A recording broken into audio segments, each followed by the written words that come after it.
السلام علیکم ورحمۃ اللہ وبرکاتہ۔ نبی کریم صلی اللہ علیہ وآلہ وسلم کی سیرت مبارکہ کا خوبصورت واقعہ۔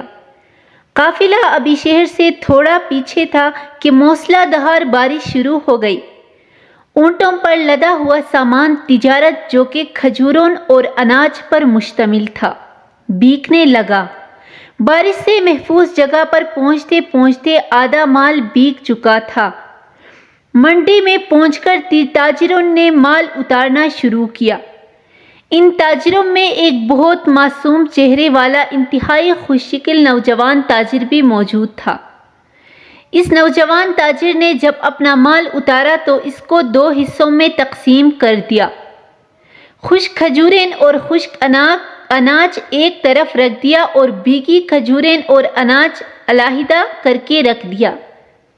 جب خرید و فروخت شروع ہوئی تو نوجوان تاجر کے پاس جو خریدار آتا وہ اسے بھیگے مال کا بھاؤ کم بتاتے جبکہ خشک مال کا بھاؤ پورا بتاتے۔ گاہک پوچھتا کہ ایک جیسے مال کا الگ الگ بھاؤ کیوں؟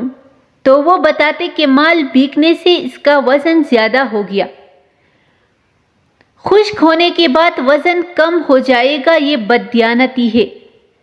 لوگوں کے لیے یہ نئی بات تھی۔ تھوڑی ہی دیر میں پوری منڈی میں اس کی دیانتداری کا چرچا ہو گیا۔ لوگ جوق در جوق معصوم صورت والے تاجر کے گرد جمع ہونے لگے، ان کے اخلاق کے گرویدہ ہو گئے۔ وہ معصوم اور خوش شکل نوجوان ہمارے پیارے نبی کریم صلی اللہ علیہ وآلہ وسلم تھے۔